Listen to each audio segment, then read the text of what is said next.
Gracias por estar aquí. Mi nombre es Carlos Alaquet y soy el presidente de la Sociedad Interamericana de Psicología, y como tal, tengo el honor de introducir la mesa redonda El legado de Ignacio Martín Baró a la psicología iberoamericana, coauspiciada por la Sociedad Interamericana de Psicología y la Academia de Psicología de España. Esta mesa redonda es parte de mis iniciativas presidenciales y continúa el trabajo iniciado por uno de nuestros secretarios ejecutivos y vicepresidentes de la sociedad, el padre Nacho, como le llamaban muchos. Por supuesto que complementa el comienzo de la celebración de los 70 años de la CIP, que comenzó en junio con un programa llamado Recordando a Ignacio Martín Baró y que será parte de una página especial en su honor. El programa para hoy incluye la fundamentación teórica de la psicología de la liberación y sus principales aportaciones teóricas, la presencia de la psicología de la liberación en Estados Unidos y sus aplicaciones a la práctica clínica allí, y los proyectos Niños de la Guerra y Promotores Comunitarios de Salud Mental, que fueron parte de los primeros trabajos desarrollados e investigaciones desarrolladas en El Salvador. Y para aprender de todos estos importantes temas, tenemos hoy al doctor Amalio Blanco, catedrático emérito de Psicología en la Universidad Autónoma de Madrid y académico de número de la Academia de Psicología de España. Él es catedrático emérito en la Escuela de Psicología, donde fue decano entre los años 90 y 98, así como también fue presidente de la Conferencia de Decanos de España durante esos mismos años. Ha desarrollado su actividad docente en el campo de la psicología social, la psicología de los grupos y la intervención psicosocial. En los últimos años, su actividad investigadora ha estado dirigida al estudio de los programas y al estudio de los orígenes, las raíces de la violencia colectiva y sus consecuencias, lo que se llama el trauma psicosocial, y el desarrollo de programas de intervención dirigidos a los colectivos afectados. Es autor de numerosos artículos de investigación, de algunos manuales y libros colectivos sobre la psicología de los grupos, cognición social o intervención psicosocial. Es editor de Psicología de la Liberación, Poder, Ideología y Violencia, en colaboración con Luis de la Corte, y Realismo Crítico, Teoría y Aplicaciones, en colaboración con Mauricio Gaborit. 3 libros que reúnen artículos, algunos de ellos inéditos, de Ignacio Martín Baró, y desde el año 2019 es miembro electo de la Academia de Psicología de España. También con nosotros, la doctora Lilian Comas Díaz, psicóloga clínica en práctica privada y catedrática clínica en la Escuela de Medicina, Departamento de Psiquiatría y Ciencias de la Conducta de la Universidad George Washington. Y es autora de más de 150 publicaciones académicas, incluyendo el libro Multicultural Care, A Clinician's Guide to Cultural Competence. Su más reciente libro, coeditado con el doctor Edil Torres Rivera, es Liberation Psychology, Theory, Method, Practice and Social Justice. Y también con nosotros el doctor José Luis Enríquez, psicólogo, especialista en neuropsicología clínica, psicología de la salud y salud pública. Es profesor de las bases biológicas del comportamiento y psicología del comportamiento anormal en el Departamento de Psicología de la Universidad Centroamericana José Simeón Cañas. Ha trabajado en investigaciones sobre los efectos de la guerra y en intervenciones con lisiados de guerra y población víctima de la violencia de la guerra. También realizó y fue parte de algunos de los primeros estudios en colaboración con Ignacio Martín. Amalio, un gusto tenerte con nosotros. Por favor, adelante con tu presentación. Muy buenas tardes, muy buenos días.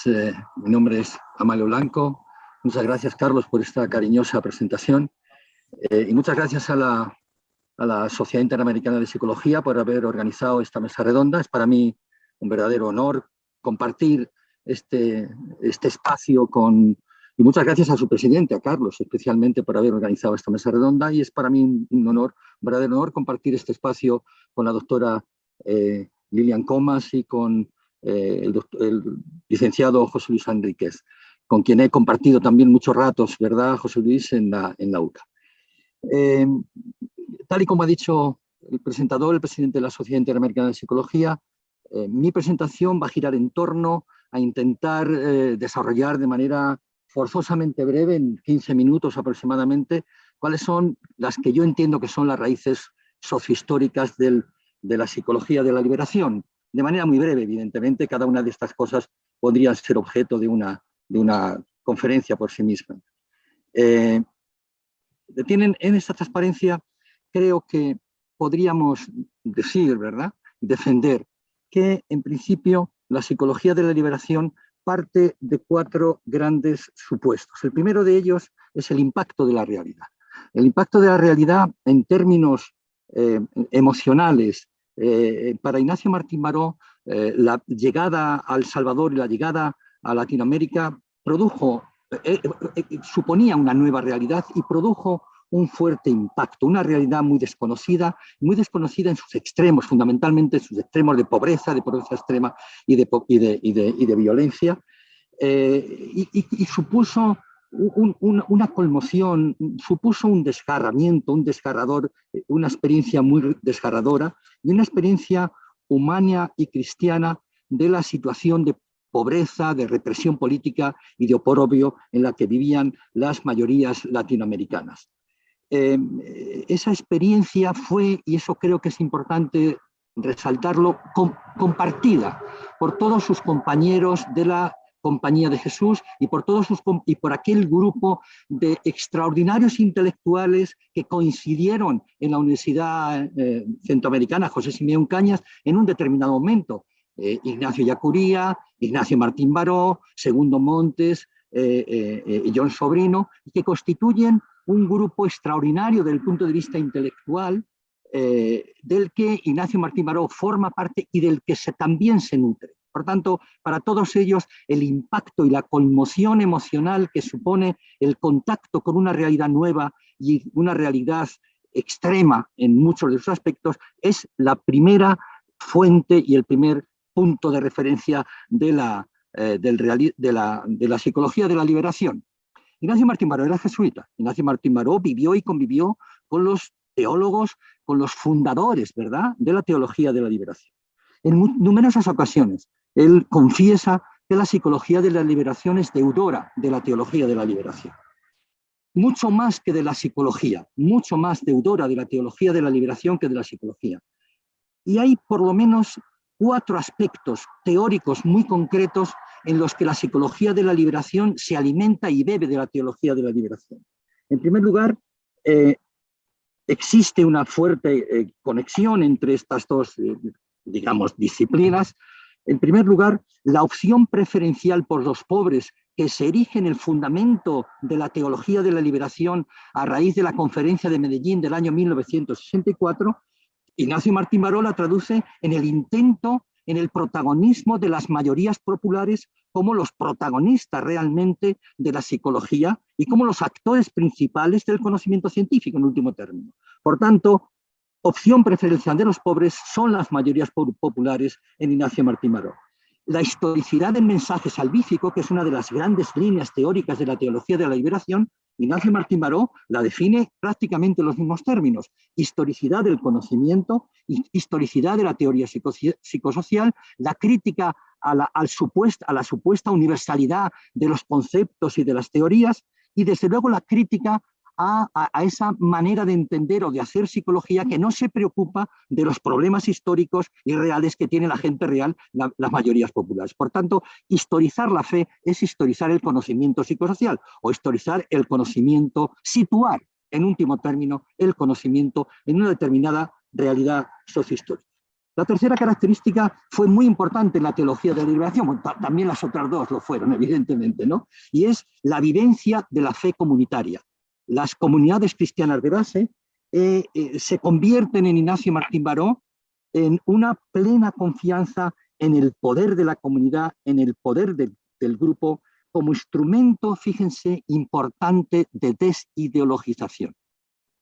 de poner en tela de juicio en grupo, en comunidad, así como en comunidad se lee la palabra de Dios, también en comunidad se explica, se lee, se debate cuáles son las condiciones en las que se mueve la vida de las personas. La comunidad como un instrumento de desideologización y la comunidad como un instrumento de cambio. Y finalmente, una característica especialmente relevante, el concepto de pecado social. La teología de la liberación abre un camino extraordinariamente heterodoxo para la confección o la definición de pecado y dice que las estructuras sociales también son la causa del pecado. No solamente el pecado no se circunscribe a ámbitos exclusivamente individuales.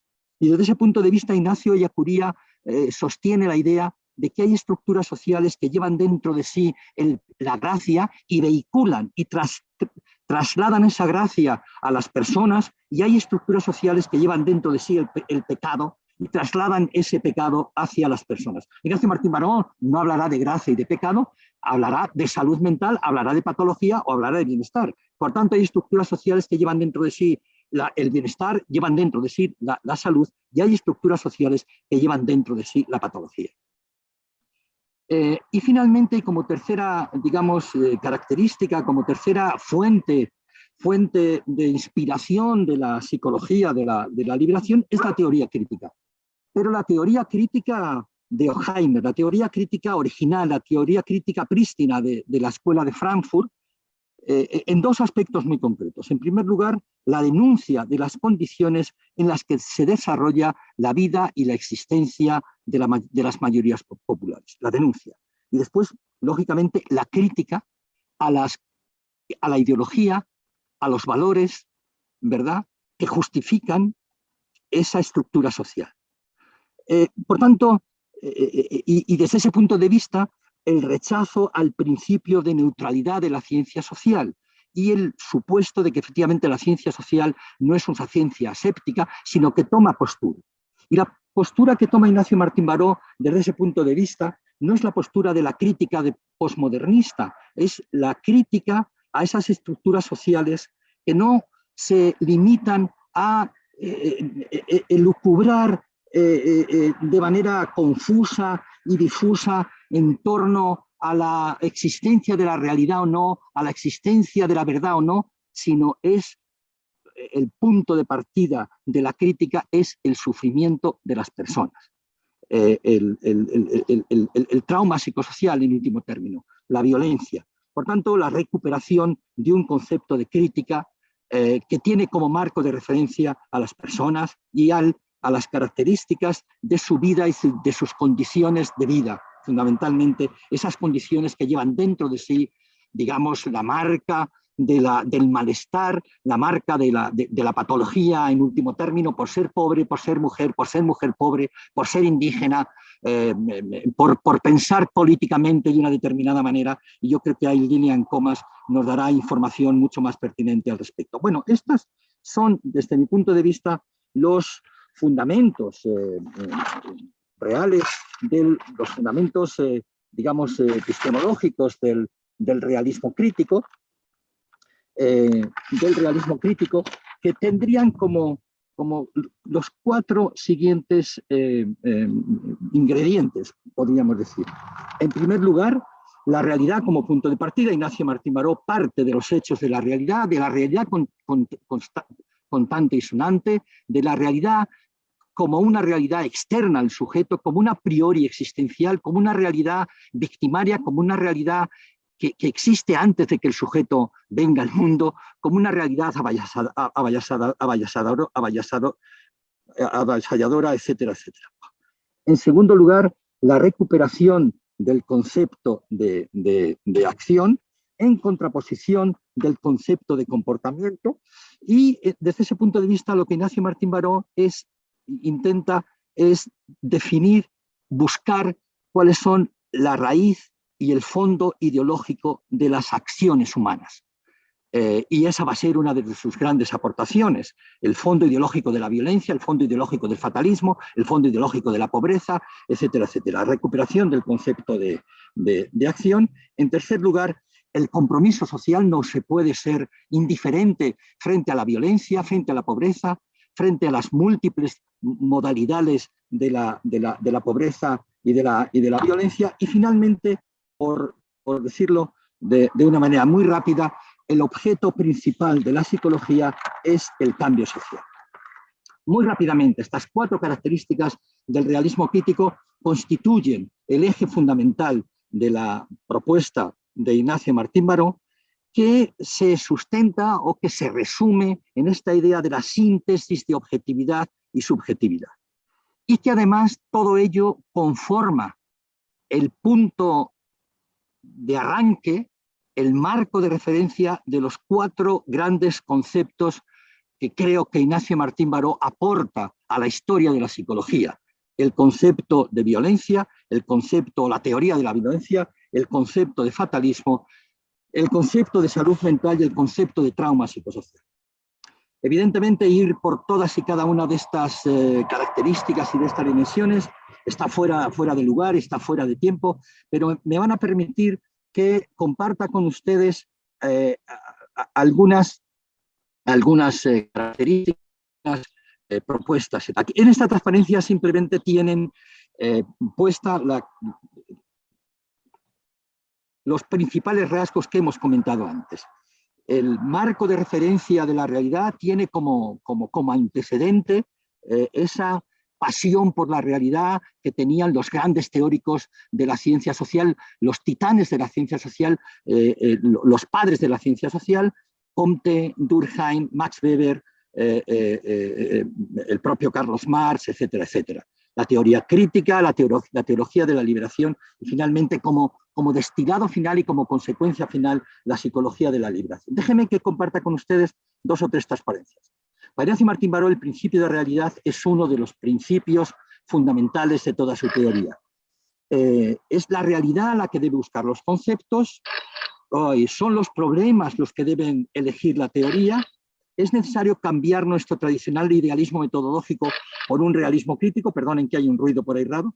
Y a los psicólogos latinoamericanos les hace falta o nos hace falta un buen baño de realidad, de esa misma realidad que agobia y angustia a las mayorías populares. De esa realidad contante y sonante, de esa realidad que se define, que existe fuera del sujeto y fuera de lo que la persona piense de ella, de esa realidad. Y una realidad que avasalla al sujeto, que lo daña, que concede algunas características. Pero fíjense esta transparencia que Ignacio Martín Baró, probablemente es la última publicación que él hace en septiembre del año 1989, un par de meses antes de ser asesinado, en una de sus encuestas de opinión pública.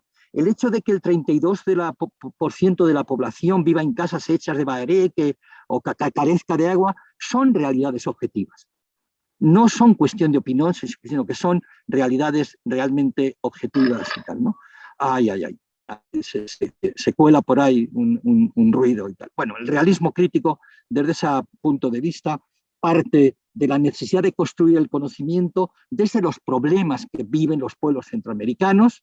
En segundo lugar, se hace presente el interlocutor y el protagonista fundamental de ese conocimiento, que son las mayorías populares. Una de las características de la teoría de Ignacio Martín Baró, de la psicología de la liberación en el realismo crítico, es la recuperación del concepto weberiano de acción y, por tanto, la recuperación del sentido y del significado que tienen las acciones que realizamos.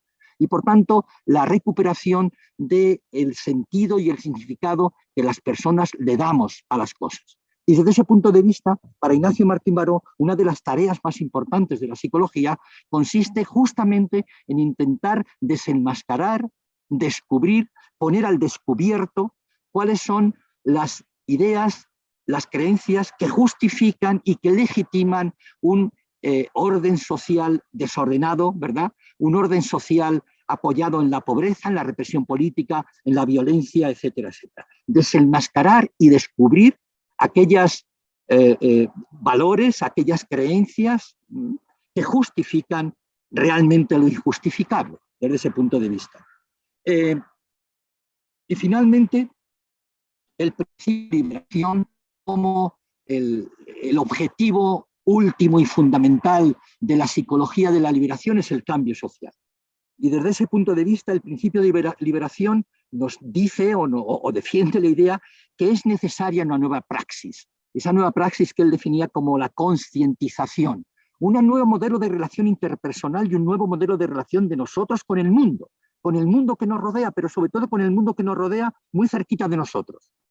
No se trata de cambiar el mundo, se trata de cambiar la realidad que nos rodea, las relaciones interpersonales. Una actividad que transforme la realidad y que conduzca, que dirija esa realidad a lo que debe ser.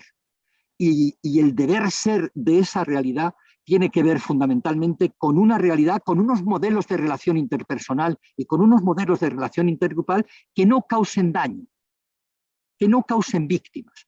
Por eso decía yo antes que el concepto de crítica y la posición crítica de Ignacio Martín Baró no está definida en torno de especulaciones metafísicas, en torno a si existe la verdad o no existe la verdad, si existe el conocimiento o no existe el conocimiento. No, el concepto de crítica es un concepto de crítica que está definido por el sufrimiento humano. Y ese concepto de crítica definido por el sufrimiento humano es la crítica de Horkheimer, es la crítica de la tradición de la Escuela de Frankfurt. Y yo creo que Ignacio Martín Baró bebe de esa crítica y bebe de esa posición teórica, que creo que se aleja de una manera muy sensible y muy importante de esa nueva psicología social crítica que se alimenta del posmodernismo, de las propuestas posmodernistas. Y finalmente, y por terminar, recupero una transparencia esta. Esta transparencia lo que quiere es poner de manifiesto que todas las grandes teorías y conceptos de Ignacio Martín Baró tienen como referencia la estructura social. Todos ellos. 4 grandes conceptos de Martín Baró: la violencia, 2, el trauma psicosocial, 3, el fatalismo, y 4, la salud mental, nos remiten a la estructura social. A esa estructura social que Ignacio Ellacuría la definía como de gracia o como de pecado, y que Ignacio Martín Baró define como una estructura social que nos conduce, que abre el camino hacia la salud o hacia el bienestar, o una estructura social que abre el camino hacia la violencia, hacia el malestar, hacia la patología o hacia el trauma, en último término. Bueno, muy rápidamente, yo lo sé que he hecho esta pequeñísima introducción. Imagínense que todas y cada una de estas cosas podrían ser objeto de una mesa redonda por sí misma, pero en fin, espero haber colaborado un poco en descifrar algunas de las raíces que yo entiendo en las que se ahonda la psicología de la liberación. Muchísimas gracias. Yo te lo agradezco, Amalio, perdona que te interrumpa, pero te quería decir que muy conciso, muy preciso y muy claro. Yo creo que una manera de articular los conceptos de una forma que los hace más entendibles. Y te lo digo yo he estudiado el trabajo de Ignacio, he tratado de entender todos los conceptos y me brindaste claridad en esta comprensión. Así que desde ese punto te lo agradezco muchísimo. Y ahora vamos a escuchar otra perspectiva del trabajo de Ignacio de parte de Lilian, que nos va a contar acerca de la psicología de la liberación, la evolución y sincretismo de esta. Adelante, Lilian, somos todo oídos. Saludos, soy Lilian Comas Díaz y tengo el honor, el privilegio de estar compartiendo con colegas psicólogos de liberación. Y como dice el título de mi presentación, quiero presentar cómo la psicología de liberación ha evolucionado y cómo sigue con un sincretismo, especialmente en los Estados Unidos, del sur hacia el norte. El concepto de posicionalidad es un concepto feminista y feminista de color y LGBTQ, que básicamente nos dice que tenemos que estar conscientes de cuál es el contexto nuestro y poder compartirlo abiertamente con los demás, especialmente con los clientes o personas que trabajamos. Sí, también quiero dar reconocimiento de la tierra, y esto es un concepto de la descolonización de psicología, donde hacemos honor a los indígenas que estuvieron o que siguen estando en estas tierras. Y en mi caso, yo vivo y laboro en la nación de los indígenas Nacotax. De nuevo, los objetivos de mi presentación es de proveer unas aplicaciones novedosas acá en los Estados Unidos, incluyendo un feminismo de color y de mujeres tercermundistas, psicología de la liberación afroamericana, psicología de la liberación Latinx y Afro-Latinx, los LGBTQ+, que así es como ellos quieren llamarse, el rol del activismo en esta aplicación en los Estados Unidos y la psicoterapia de liberación. El feminismo de color se puede concretizar en 3 áreas: womanist, mujerista y womanista. Las womanist son las féminas afroamericanas, que está basado también, como dijo Amalio, en la teología de la liberación, pero en este caso, teología de la liberación africana. Mujerista también es feminismo de las latinas, Latinx, pero que también está concentrado o anclado más que nada en la teología de liberación. Y womanista es un concepto que abraza el womanist y la mujerista para decir que el feminismo de color es global e internacional. Estas 3 conceptualizaciones indican que la psicoespiritualidad para las mujeres encarga un empoderamiento y una transformación femenina, y que los métodos se usan para erradicar no tan solo la desigualdad de género, sino la desigualdad de racismo de género por la interseccionalidad. También el uso de un lente transnacional para examinar las vidas femeninas. En otras palabras, sabemos que la mayoría de las mujeres del mundo que están emigrando de zonas de desastres lo hacen para salvar sus vidas. Y de nuevo, hay una solidaridad grupal, perdón, que grupal y colectiva, que el feminismo de color incluye tanto a mujeres como a hombres. La psicología de la liberación afroamericana está muy, muy en boga en Estados Unidos, en gran medida debido al movimiento de Black Lives Matter. Como dije anteriormente, está basada en la teología de la liberación africana y afroamericana. Incluye la teoría crítica de la raza. Básicamente, esto lo que dice es que la raza es un elemento clínico en la identidad y en la vida diaria de los afroamericanos, y yo diría también de los latinos y latinx. Y en este caso que estamos viviendo, de los asiáticos americanos también. Esta orientación apoya la reconexión con la comunidad africana, pone énfasis en la acción de justicia social, pero mucho énfasis en la igualdad racial. Combate el racismo individual, sistémico y racismo de género. Y reclama el derecho de todos los afroamericanos a vivir su vida con propósito, significado y júbilo. La liberación Latinx y Afro-Latinx.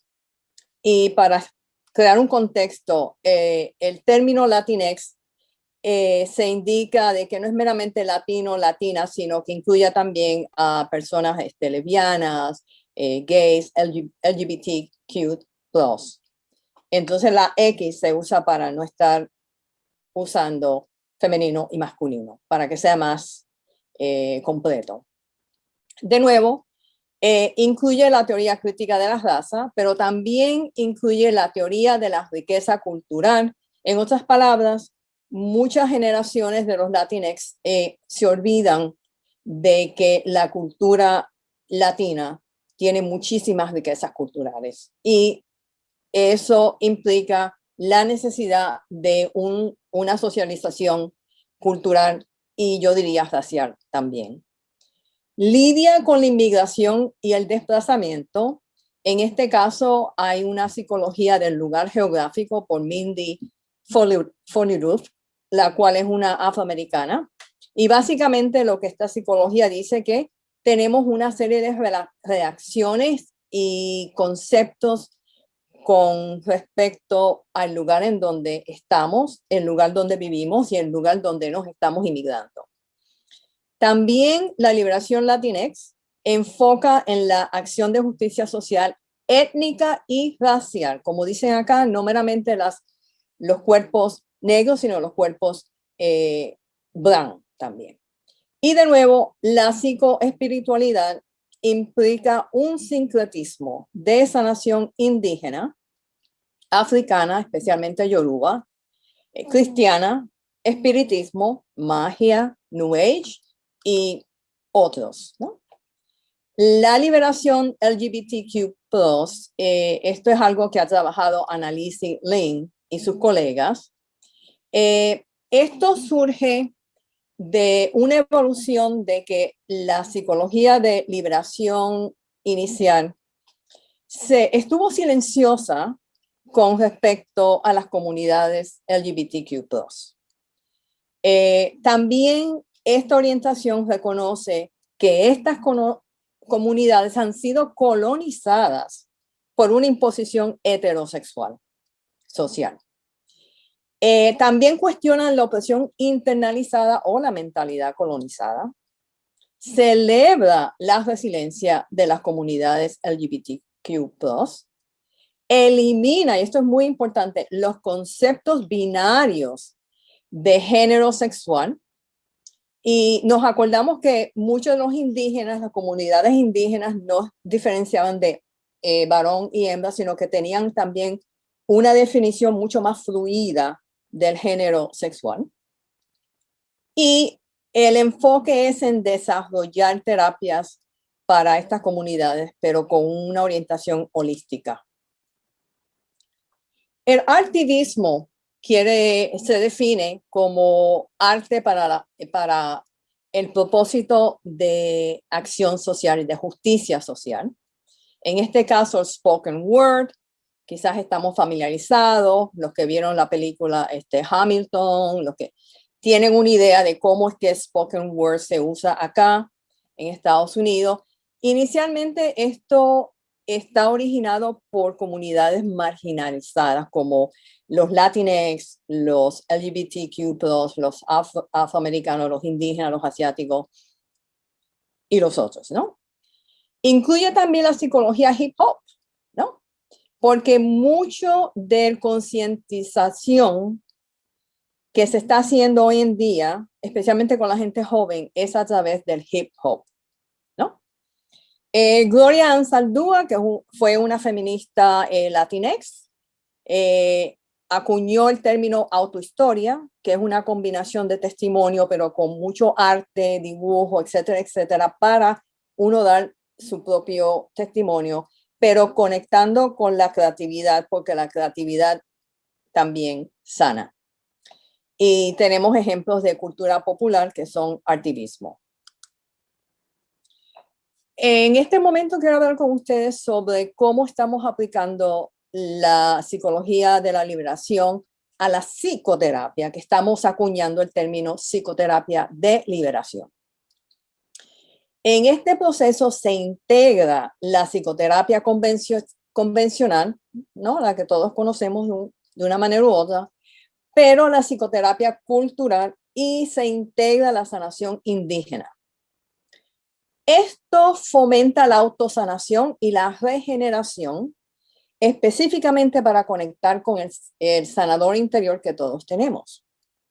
Enfoca el trauma a múltiples niveles históricos, generacional, etno-racial, el trauma de inmigración, sociopolítico, etcétera, etcétera, como decía Amalio. También empodera a los clientes para definir para ellos mismos cuál es su acción de justicia social. O sea, los empodera para que ellos digan cómo van a participar en la justicia social.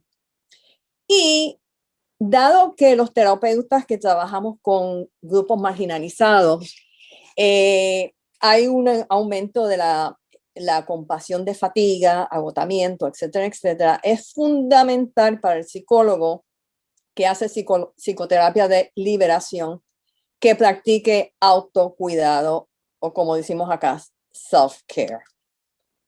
Ok, so la relación terapéutica en la psicoterapia de liberación comparte todos los elementos de la relación terapéutica convencional, pero tiene unos elementos muy singulares. Entre ellos es el valor de la interconexión. Como dice el indígena, tú eres mi otro yo. Todos estamos conectados con todo, ¿no? También focaliza el concepto de la permeabilidad en el espacio terapéutico, donde tú como psicólogo encargas la angustia o el sufrimiento, como bien dijo Amalio, del cliente. O sea, tú tienes que estar ahí acompañando en una forma humana para que puedas sentir todo lo que el cliente está sintiendo. Esto crea un espacio de fusión donde las diferencias entre tú y tu cliente se ponen de lado para crear un espacio de experiencia y sentimientos mutuos. O sea, el asunto aquí es que usted tiene que estar totalmente presente con el cliente. Esto ayuda a crear un entendimiento del dolor o el sufrimiento de tu cliente a un nivel racional, no racional e intuitivo, lo cual ayuda a anclar un compromiso con la sanación colectiva, con la convivialidad y con el buen vivir. De hecho, la relación terapéutica en la psicoterapia de liberación está empeñada con esto de la humildad radical. Hay que estar enraizados en la humildad radical. ¿Y qué quiere decir esto? Relacionarse con el cliente de humano a humano, acompañar al cliente, examinar las diferencias de poder entre psicólogo y cliente. Esto es sumamente importante, especialmente en el feminismo de color.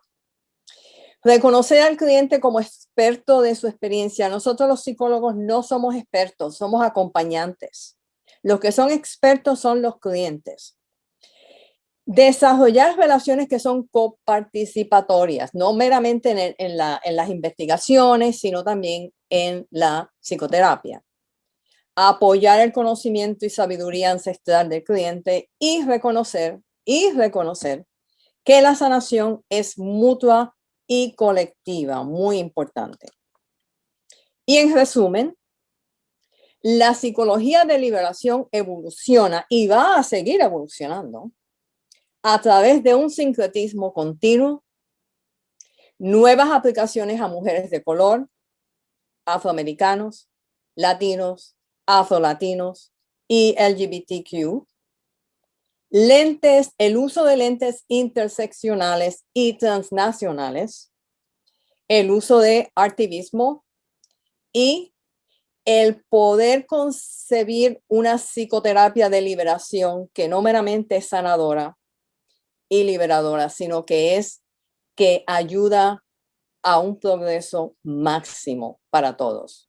Muchísimas gracias por su atención. Gracias a usted, Lilian, porque excelente ampliación de la forma común de entender el pensamiento de Ignacio Martín Baró. Aquí vemos cómo ha evolucionado para cubrir áreas como, por ejemplo, la idea de la liberación desde el punto de vista femenino, la interseccionalidad, la transnacionalidad y lo que significa aplicarlo dentro del contexto de lo que es la terapia.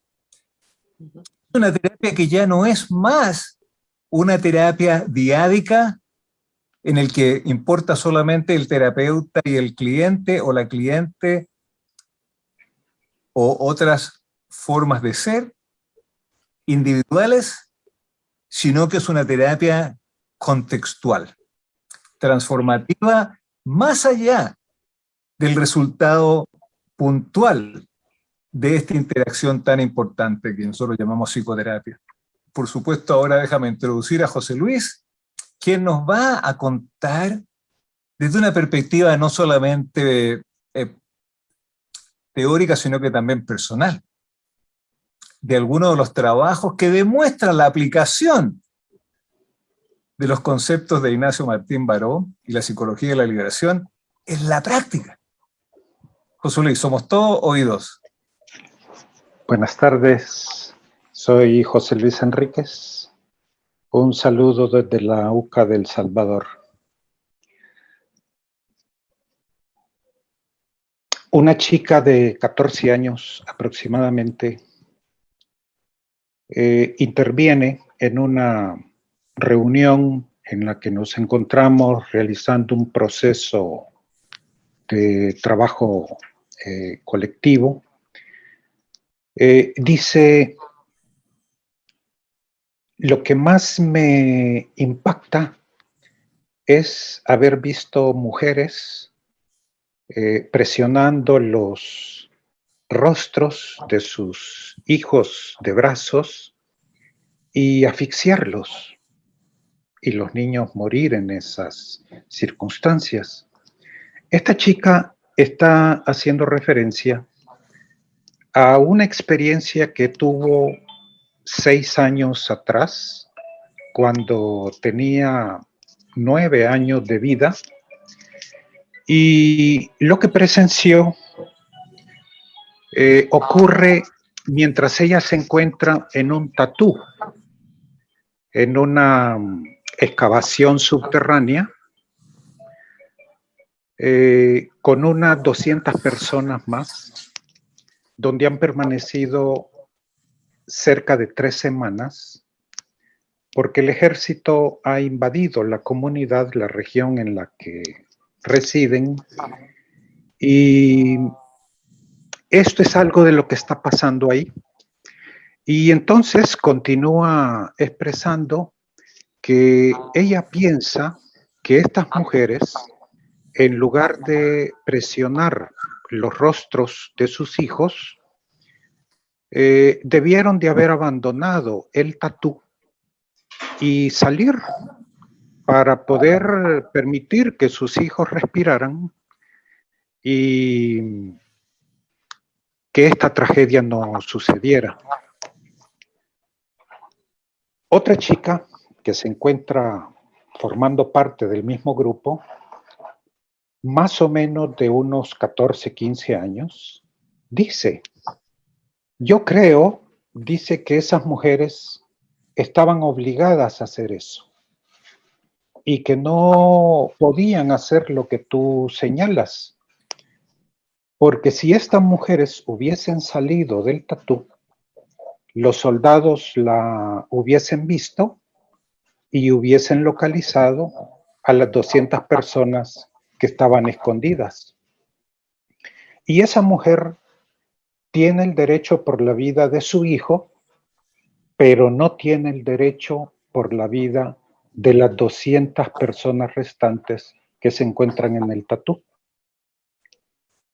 Y luego de unas expresiones adicionales, se dan vuelta y nos miran al compañero que está conmigo en la conducción del grupo y nos dicen: oye, estas mujeres ¿hicieron bien o hicieron mal? Se imaginarán la respuesta que podíamos dar a una pregunta como esa. ¿Cómo se responde a algo como eso? ¿Cómo se dice qué está bien y qué no está bien? Y realmente solo atiné a decir: yo no creo que es en términos de bien o mal como debe de juzgarse la acción de estas mujeres, sino de cómo es de trágica una guerra que expone a las personas a hacer cosas tan difíciles, ¿verdad? Como esta que ellas narran. Cuando salimos de la reunión, cuando terminó la reunión, me acerqué a la madre de una de estas chicas y le pregunto si ella conversaba con su hija sobre este tipo de cosas. Y me dice, no. La verdad, me dijo, es que ellas estaban bien chiquitas cuando ese tipo de cosas ocurrieron. Y ya ni deben de acordarse, me dice, ¿verdad? Pero no solo no lo recordaban, sino que tenían juicios, ¿verdad? Muy claros acerca de esas experiencias. Pues esto está ocurriendo en 1988, cuando iniciamos con Ignacio Martín Baró el primer proyecto de investigación, de intervención que tuvimos en el Departamento de Psicología de la UCA. Era la primera actividad distinta a las actividades puramente académicas de formación profesional. Era la primera actividad en la cual intentábamos hacer algo distinto a lo que se hacía tradicionalmente en la universidad. Por supuesto, pues en años anteriores habían habido personas que se habían acercado solicitando ayuda, compañía a la universidad para sus trajines diarios. Estas personas, de la cual forma parte estas chicas, residían en una comunidad que estaba al norte del Cerro de Guazapa, que era el frente de guerra más cercano a la capital, aproximadamente a unos 40 kilómetros más o menos. Y fundamos lo que denominamos en ese momento Proyecto Niños de la Guerra. Ese proyecto fue el primer esfuerzo encaminado a conocer y comprender los efectos de la guerra en las personas. Nunca habíamos hablado de la guerra, menos de sus consecuencias. No era parte de la formación ni de la discusión frecuente en la actividad académica, pero era necesario hacerlo porque la gente pedía auxilios particulares. ¿Y cómo puede uno servir a alguien sin entender aquello a lo cual uno ha tomado la decisión de servir? La gente nos decía, entre otras cosas que nos solicitaron, que era importante para ellos la atención clínica. Ellos pensaban que atender casos era algo en lo que nosotros podíamos auxiliarles.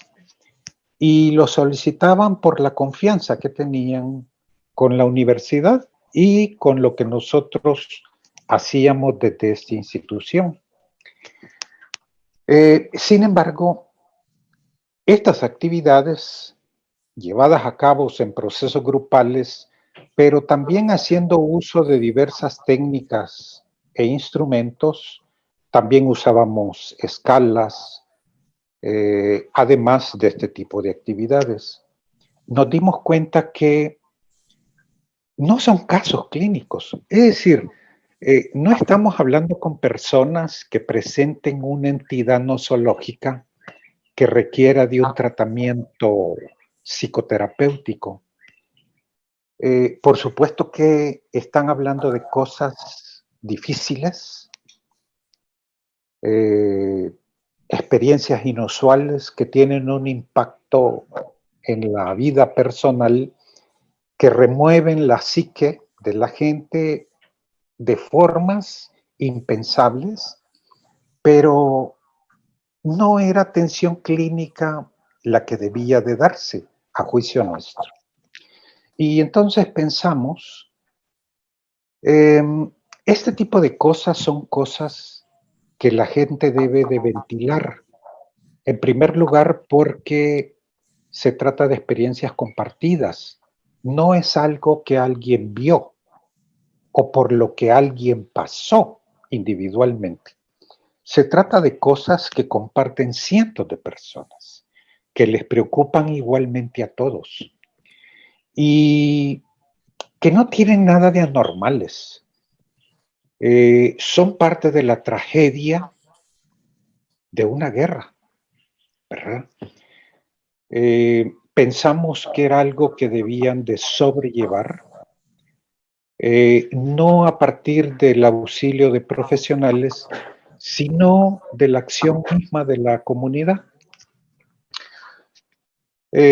Yo no era realmente la mejor persona para conducir un esfuerzo de estos, porque yo provenía de las neurociencias y de hecho 2 años antes me encontraba en Nicaragua trabajando en un proyecto de rehabilitación de combatientes lesionados. Y vengo de ese trabajo cuando Nacho me dice, ¿qué te parece si me acompañas en este esfuerzo? Bien pudo haber sido un compañero formado en la psicología social, pero me lo pide a mí, que vengo de hacer un trabajo muy, muy distinto. Sin embargo, le planteo, yo creo que el trabajo que hay que hacer con la gente es a partir de la gente. Y le sugiero la formación de promotores de salud mental. Y me dice, ¿y qué es eso? Entonces le digo, bueno, pues yo he estado trabajando en un programa de rehabilitación y supe que hay colegas que estaban trabajando con personas de la comunidad, con sacerdotes, maestros, líderes, directores de instituciones educativas, entre otros, que a partir de una formación específica podían hacer cosas con las personas. Y me dice, pues me parece buena idea, planteémoslo al departamento, al conjunto de profesores del departamento de psicología y veamos qué opinan y decidimos si lo impulsamos. Es decir, decidimos si ese es el camino que seguiríamos de trabajo con la gente que ya hemos iniciado con estas investigaciones de comprensión de los efectos de la guerra. Y escuchamos a los colegas y los colegas dicen cosas muy razonables, pero que reflejan el pensamiento tradicional nuestro. Nos dicen cómo gente que no es profesional, cómo gente que no ha estado en la universidad, va a hacer cosas en favor de la salud mental de sus iguales. Si nosotros, que hemos sido formados profesionalmente en la psicología, cometemos errores, ¿cómo no va a cometerlos la gente común y corriente? Y pues sí, es posible, ¿verdad? Es posible que se cometan errores, injusticias, pero no podemos llegar a una comunidad, ofrecer servicios de atención psicológica a las personas, que se nos haga una fila de 300 personas y pasamos desde las 8 de la mañana hasta las 5 de la tarde y no logramos ni siquiera disminuir en la mitad esa fila de personas que está esperando reunirse y conversar con nosotros. Una conversación individual requeriría de un ejército de compañeros y no de 3 días, que eran los que permanecíamos cada semana en la comunidad, sino de todos los días de la semana, pero sobre todo para atender cosas en las cuales son más eficaces las personas mismas. A pesar un poco de estas opiniones, decidimos crear un segundo proyecto, que era el proyecto de capacitación de promotores de salud mental. Lamentablemente, Ignacio es asesinado a finales del 1989 y este proyecto quedó únicamente en pretensiones, ¿verdad? Pero unos meses después, la universidad decide impulsar todos aquellos proyectos que los mártires hubiesen dejado preparados y me llaman y me dicen, ok, el proyecto de promotores de salud mental va y de inmediato hay que comenzar con ello. Y comenzamos con una docena de promotores, 12 personas de una comunidad interesados en tener una formación para brindar este tipo de ayuda a las personas de su comunidad. Comenzamos a formarlas. No teníamos idea, para serle franco, de qué cosas debe de saber en conocimiento y en práctica un promotor de la salud mental, pero hicimos un primer programa y comenzamos con una primer capacitación. A esos 12 le siguieron otros 10 más, otros 12 más, etc. Montamos una escuela en la que podíamos atender simultáneamente 100 promotores de salud mental. Ya nosotros ya no éramos 3, sino que éramos 10. Y el programa de formación tenía 10 cursos, 10 capacitaciones. Cada curso tenía una duración de una semana, de tal forma que los promotores permanecían una semana internados en una instalación, propiedad de nuestra universidad, una vez por mes. De tal manera que a lo largo de 10 meses, ellos obtenían una formación que les permitía brindar un servicio a la gente. ¿Qué cosas les enseñamos? Les enseñamos conceptos, les enseñamos técnicas, cosas que pudieran hacer con adultos, con niños, para lidiar con sus quejas físicas, sus dolores, sus insomnios, sus malestares corporales. Enseñamos autorrelajación, acupuntura, medicina natural, entre otras cosas. Pero también enseñamos formas de cómo animar a las personas a formar parte de un grupo e iniciar, a través de varias fases, un proceso de reflexión de aquellas cosas que les preocupan, que les duelen, que les afligen, ¿verdad?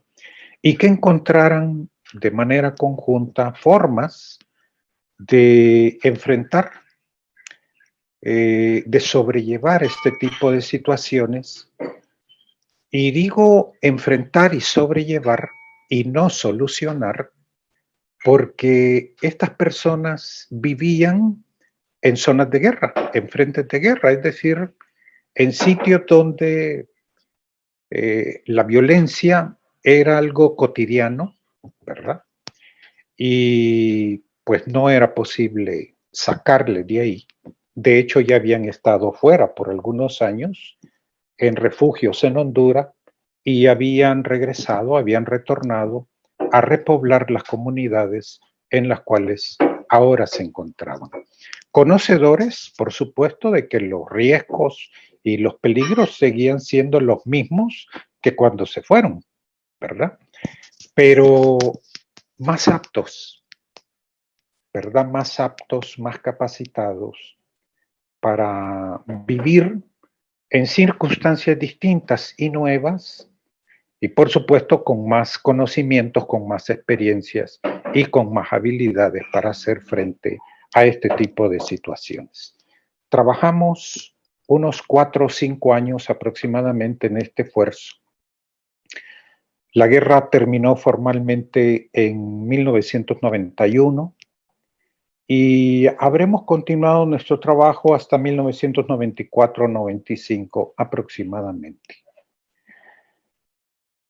Hasta el momento en el cual quienes nos brindaban apoyo para esto dijeron, ok, ya la guerra terminó y los problemas también acabaron. Ahora pues nos vamos y nos trasladamos a sitios, ¿verdad?, donde esta situación todavía persiste.